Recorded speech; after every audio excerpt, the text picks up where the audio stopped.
OIB TV, uma realização da Ordem dos Economistas do Brasil. Colega economista, prezada telespectadora, prezado telespectador, é um prazer estar com vocês mais uma vez aqui na TV da Ordem dos Economistas do Brasil. E novamente conto com a presença de um conjunto seleto, de um trio seleto, muito seleto, de colegas da área de advocacia e também da área administrativa, para falarmos sobre um assunto extremamente importante, que vem a ser a questão do algoritmo e a discriminação de preços em função dos variados perfis que as pessoas têm nas redes sociais. E tenho a grata satisfação, a honra de contar com a professora doutora Juliana Duarte, com a professora doutora Camila Castagnato e com a administradora Amanda Almeida. É um prazer estar com vocês novamente. Vocês me enchem de muita alegria, pode ter certeza disso. Nós Muito que agradecemos, obrigada. Professor. Uma honra estarmos aqui mais uma vez, né, meninas? É isso mesmo. O prazer é todo nosso. Então, começo contigo, Juliana.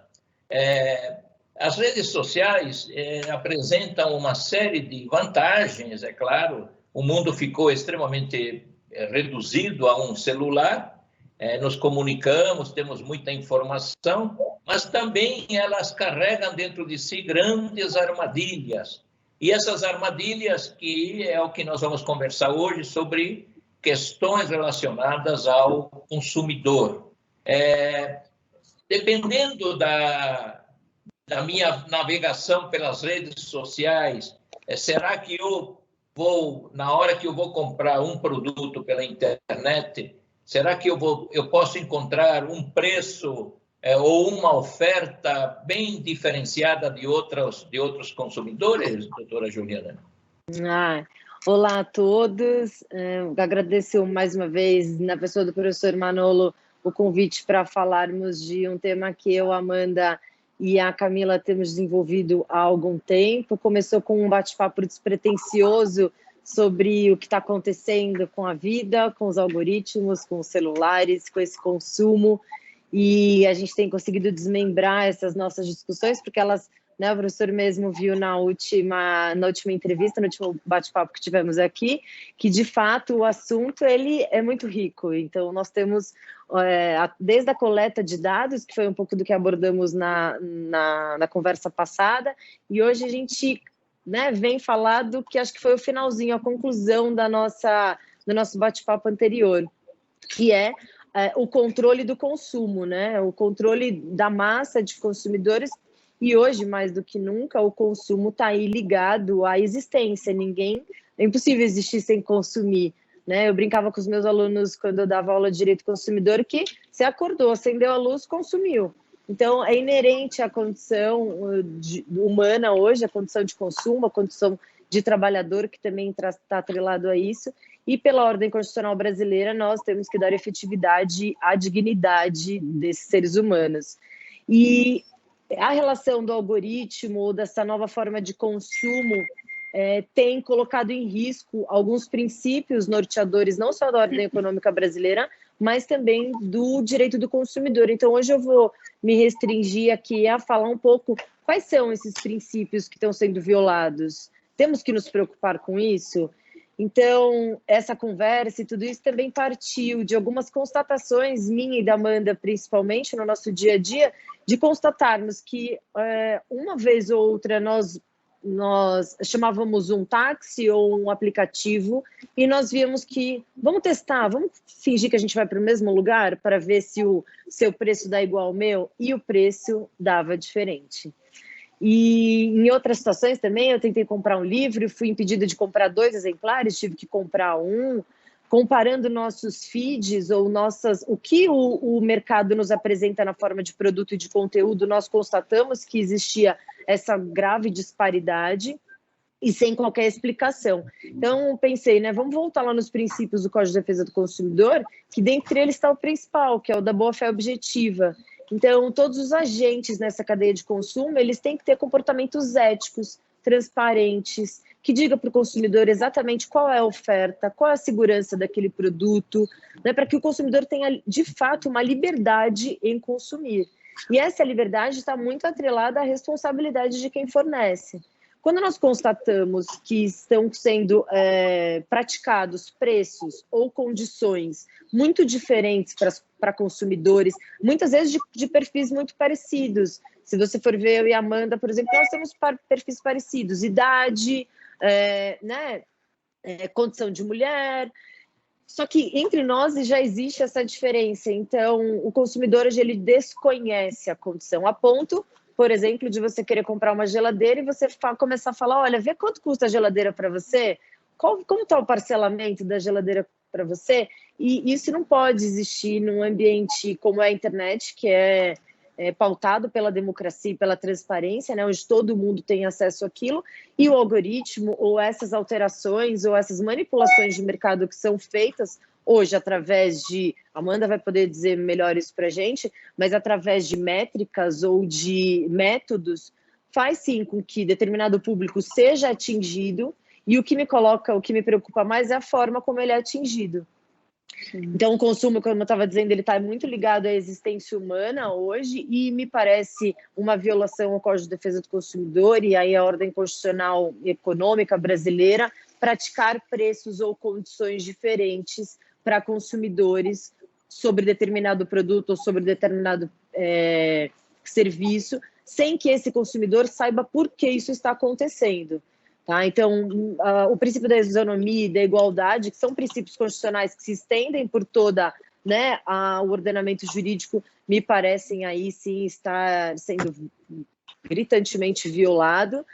O princípio da igualdade, o princípio da isonomia, que certamente vão afetar a forma como esse mercado, ou esse produto ou esse serviço são vendidos e o resultado dessas empresas. E aí a Camila também vai poder falar um pouco mais. Vamos pedir para o nosso telespectador, para a nossa telespectadora, um segundinho. Já já retornamos. O que nos move, nos transporta para o futuro. Dinamismo para acompanhar as evoluções tecnológicas e os novos modelos de negócios. Dinamismo para inovar. Se superar as expectativas é importante para você, é importante para nós também. Oferecemos soluções completas para potencializar o crescimento sustentável do seu negócio e projetá-lo para o futuro. Esteja onde estiver, conte com a gente. O profissional economista possui sólida formação teórica e prática e visão metodológica global da ciência econômica e sua importância. Ele possui consciência criticamente aberta sobre a realidade socioeconômica do país e assume uma postura responsável no tocante à sua atividade profissional. Preocupado com a missão de dar a sua colaboração para o desenvolvimento sustentável da nação, o profissional economista segue à risca cada palavra de seu juramento. Bom, eu vou perguntar para a Camila. Camila, é um prazer tê-la aqui conosco, professora Camila Castanhoto. Que papel joga o algoritmo nessas decisões de consumo que ele nos apresenta? Primeiro, eu queria agradecer, professor Manolo, novamente esse convite, em nome do senhor, né, e a Ordem dos Economistas do Brasil. É sempre um prazer estar com Amanda e Juju, e agora esse encontro com o senhor mediano está ficando bem bacana, eu estou adorando. Muito obrigada novamente pelo convite.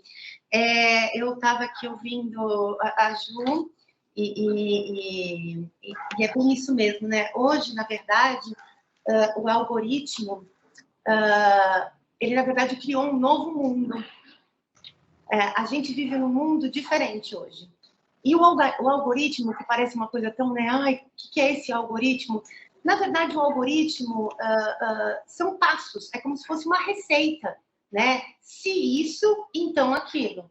Então, por exemplo, se você está acostumado a consumir A, B, C e D, então eu vou propor para você A, B, C e D. Acontece que esse algoritmo, ele toma como padrão o seu hábito de consumo passado, e não necessariamente o que você está projetando. Daí porque, quando a Ju comentou que ela quis comprar um livro e ela tentou comprar 2 e o site não permitiu.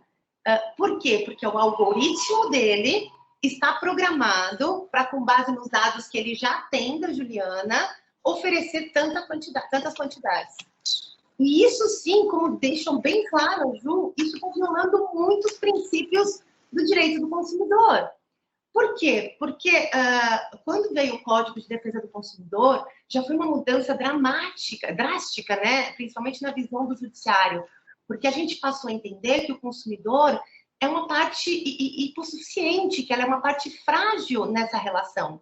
E como ele está nessa posição de fragilidade, ele tem que ser protegido pelo Estado, pelo direito. Daí porque nós temos o Código de Defesa do Consumidor, que permite, por exemplo, a inversão do ônus da prova, né? Porque, de repente, a gente não sabe como comprovar que o algoritmo está me excluindo de um consumo, né? Eu não tenho nós, enquanto consumidores, não temos essa expertise, né? Então, a gente tem inversão do ônus da prova. A gente pode pedir para que a empresa demonstre que esse algoritmo não está nos prejudicando. Mas o fato é que esses algoritmos, eles surgem de algum lugar. São engenheiros que constroem esses algoritmos, né? Então, o que a gente precisa lutar de agora em diante é transparência nesses algoritmos. Isso não é um segredo empresarial. Pelo contrário, se a gente está sendo avaliado, se a gente está sendo monitorado o que a gente pode consumir ou não pode, a gente tem que, no mínimo, saber quais são os critérios que estão sendo utilizados. Isso sim é a proteção do consumidor e a proteção de todos os cidadãos, diga-se de passagem.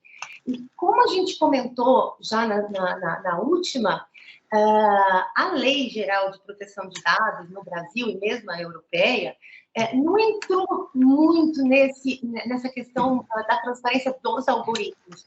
Mas se você vai nos princípios, a nossa Lei Geral de Proteção de Dados, ela fala em princípio da transparência. E quando a gente fala em transparência, significa, quero saber esse se, então. Eu quero saber qual foi esse processo, quais são essas perguntas para chegar a me limitar. Eu me lembro que a Amanda comentou, agora eu não lembro se foi na live ou se foi aqui, que aliás, até me conserta, Amanda, se eu estiver errada, Tá. que vocês estavam deixando o próprio Facebook criar o algoritmo com base nos dados que as pessoas disponibilizam. E se não me engano, era para bares, né? É isso? Na verdade, Cá, não é nem sobre também, né, sobre os dados que as pessoas disponibilizam, mas principalmente relacionado ao comportamento dela. Então, de repente, eu assisti um vídeo, mas não assisti até o final. Então, talvez aquele conteúdo não seja tão interessante para mim. Então, o algoritmo consegue captar o seu comportamento, que é ainda mais assustador. Sim, mas eu estou querendo lembrar, porque eu me lembro que você ia vender algum produto e você já tinha meio que determinado o seu perfil. Isso não mesmo. É? E eu me lembro que você comentou, olha, no geral são homens, e aí eu não falei nada, eu falei, não, a gente vai ter uma oportunidade de conversar mais para frente. Mas você percebe que quando você colocou isso, o perfil no geral é de homens, é porque você tomou como base o passado, que no geral são homens mesmo, não é isso? E é nesse sentido que o algoritmo acaba sendo perigoso, porque ele impede que a gente faça mudanças para o futuro. Porque quando você cria um algoritmo que congela uma situação, todos que não estão incluídos naquele 01 não vão nem chegar nessa condição. Por exemplo, se eu tivesse interesse, né, aí na área de bares, eu, por ser mulher, o algoritmo não teria me achado. Entende? E eu entendo quando você coloca esse perfil. Por quê? Porque são os dados que você tem, né? Isso, na verdade, quando a gente faz, por exemplo, né, vou dar um exemplo. Antes de mais nada, queria também agradecer, professor Manolo, pelo convite, dizer que é um prazer estar aqui entre mestres, né, aprendendo e conversando sobre um assunto tão atual. Mas aí, cá, para a gente, né, conversar sobre isso, a questão é o seguinte: inicialmente, quando eu pensava em fazer um anúncio, eu determinava algumas características que eu achava que eram. Então, em média, são mais 70% dos homens fazem parte, né, desse perfil e tudo mais. A gente atribuía algumas coisas baseadas na experiência que a gente tem. Hoje, o que o algoritmo, né, e aí especialistas nos ensinam é que a gente não pode se basear mais nisso, porque o algoritmo é tão inteligente que a primeira coisa que você tem que deixar é a porta aberta para tudo. E aí ele sim vai entendendo quais são os perfis aí de pessoas, né, que têm interesse pelo seu conteúdo. E aí a gente vai fazendo os nichos, né, vai estar guiando aí as pessoas de maior alcance. Mas o que faz total sentido no que você falou, porque é realmente isso. A gente não tem o direito, né? De repente eu estou aqui querendo saber um pouco sobre a Lava Jato. E aí eu pesquiso sobre isso. E aí eu sou bombardeada de coisas sobre a Lava Jato a ponto de não me permitirem saber o que acontece no mundo sem ser isso. Então, ou eu vou e pesquiso sobre outra coisa, ou eu sou bombardeada simplesmente daquele assunto, né? Então, a gente vai formando bolhas sociais. E isso é algo muito perigoso. A tecnologia ela precisa trabalhar de uma forma muito transparente, principalmente desses desenvolvedores, para não só entregar para a gente o que a gente realmente gostaria de receber, mas principalmente para trabalhar com a diversidade do que eu ainda não consumi, mas que talvez eu possa. O que esse algoritmo hoje não está configurado. Ele só entrega o que você procura, o que você fala. O que aí vai nichando, né? A sociedade inteira em grupos, em bolhas. E aí, estendendo para essa parte que a Ju comentou sobre o consumo, que a gente vai... o que a Camila acabou de falar, né, é algo muito obscuro, então a gente não sabe.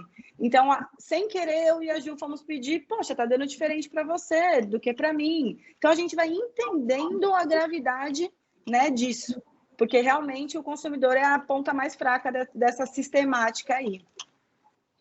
Foi o que aconteceu, por exemplo, no Facebook há um tempo atrás, né, que ele só apresentava anúncios para imóveis para homens brancos. Porque o algoritmo dizia assim, você é branco, então compra imóvel. Então, mesmo que alguém negro, né, e mulher, por exemplo, né, que era homem branco, um negro, uma mulher, pesquisasse, o algoritmo não ia nem mostrar para ela, porque ela não está habilitada a entrar nesse clubinho. Sim. Entende? É bem perigoso mesmo. Eu acho que quando a gente tomar consciência de que os algoritmos, eles influenciam desde um empréstimo no banco, desde um financiamento, até o táxi, se vai estar liberado para você ou não. Sim.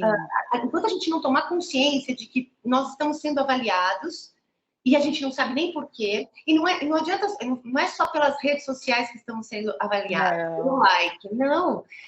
Você usa o Waze ou o Uber, já sabem a sua localização. Aliás, todo lugar que você entra, os sites que você entra, eles já pedem para poder ter a sua localização, senão você não consegue nem usar.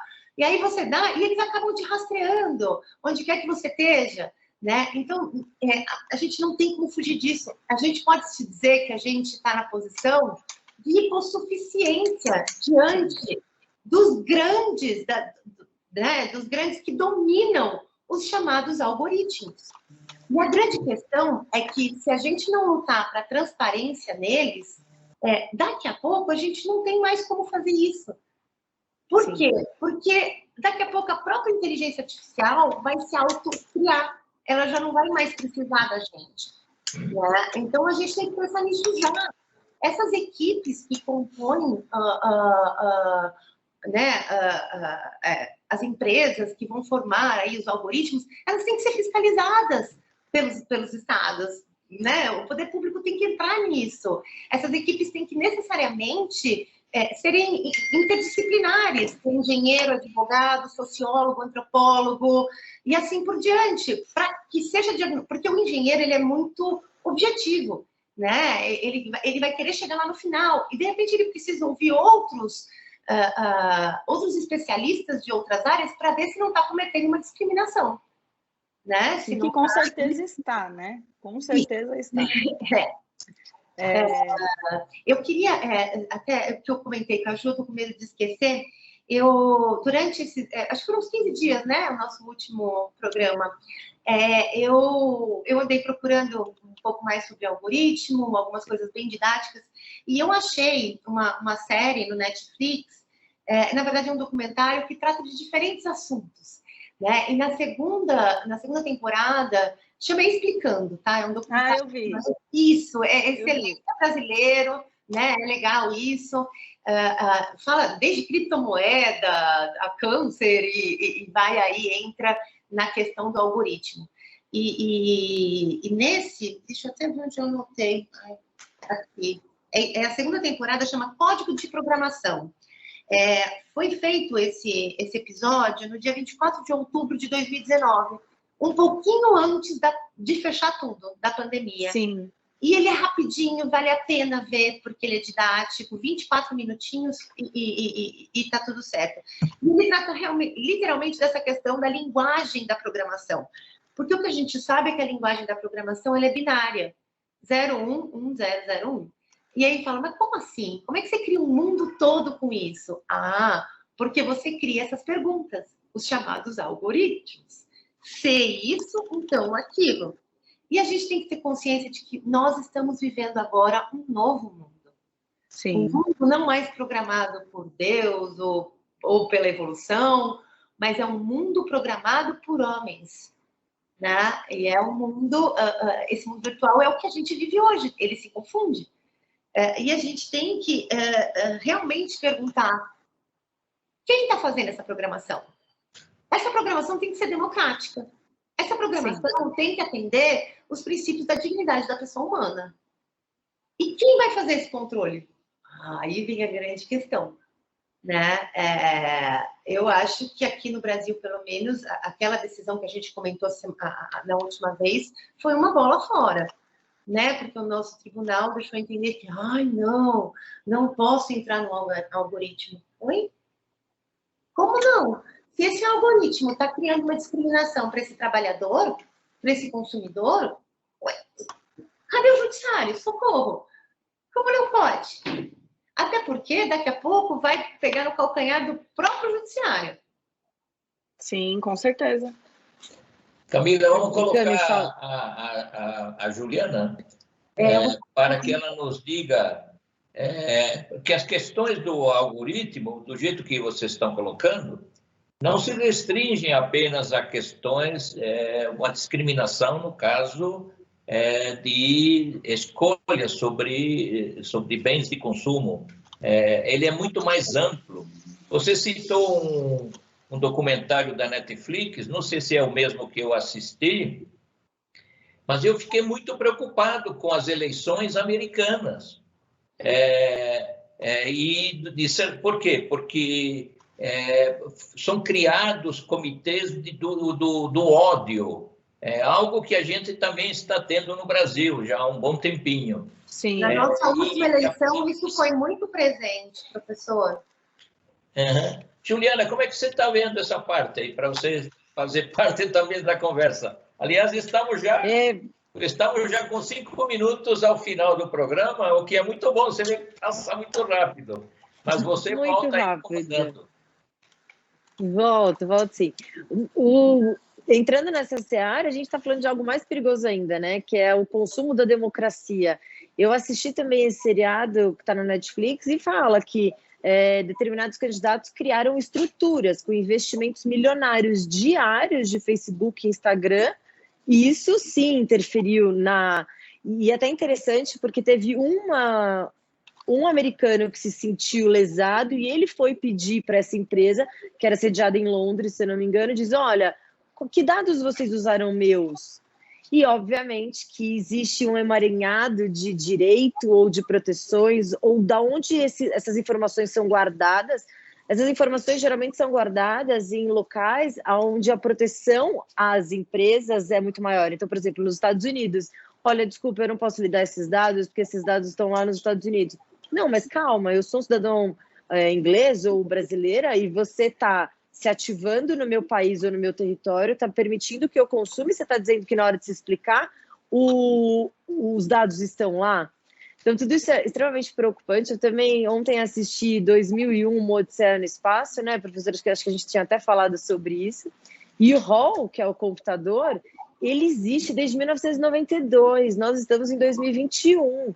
Então, eu fiquei pensando de ontem para hoje o que existe além daquilo, e aquilo já era incrível. Então, o que existe? Então, eu convido todos aí para que façam o teste dos aplicativos, fique do lado de um amigo ou do seu familiar e peça o táxi ou o Uber, ou seja lá qual for, para o mesmo destino, e vocês vão poder constatar essa diferença. E uma vez verificada essa divergência, o PROCON e o Judiciário já se manifestaram nesse sentido, de que sim, existe infração à ordem econômica quando são praticados preços ou condições para diferentes consumidores. Então, a infração à ordem econômica, né, ela tem seus órgãos protetores, assim como os direitos do consumidor, dos consumidores. Então, mais uma vez aqui, a gente começa a falar de preço e a gente acaba chegando e falando do quanto essa sistemática que a gente desconhece coloca em risco, inclusive, a democracia, que é a construção do Estado e a vivência do Estado. Então, é tudo muito mais grave, realmente. Camila e Amanda, pela ordem agora, Amanda e depois Camila, considerações finais. 1 minutinho para cada uma de vocês. Vou correr aqui. Acho que essa era que a gente está vivendo é uma era assim, de muita mudança e é preciso que essa tecnologia faça com que, na verdade, com que os desenvolvedores desenvolvam algoritmos que não só pautem no nosso comportamento atual, mas que tragam para a gente diversidade, para que outras camadas da sociedade entendam e debatam os assuntos que hoje nós estamos debatendo. Porque muitas pessoas não têm acesso a esse tipo de informação justamente por conta do algoritmo. Então, eu acho que assim, já é algo que tá em pauta. Acredito que muita coisa vai ser regulamentada, né? Mas a gente está no início de um processo que vai ser muito longo, algo muito perigoso. Mas eu tenho esperança que algo vai ser regulamentado a nível de nos deixar mais confortável. Camila? Na verdade, eu queria terminar só agradecendo mais uma vez aí o convite. Também. Bom, eu agradeço muito a Amanda, agradeço muito a Camila, agradeço muito a Juliana. Muito obrigado por estarem conosco mais uma vez, e marcaremos outras entrevistas, com certeza. E a você, meu caro telespectador, minha cara telespectadora, até o próximo programa da TV da Ordem dos Economistas do Brasil. OEB TV, uma realização da Ordem dos Economistas do Brasil.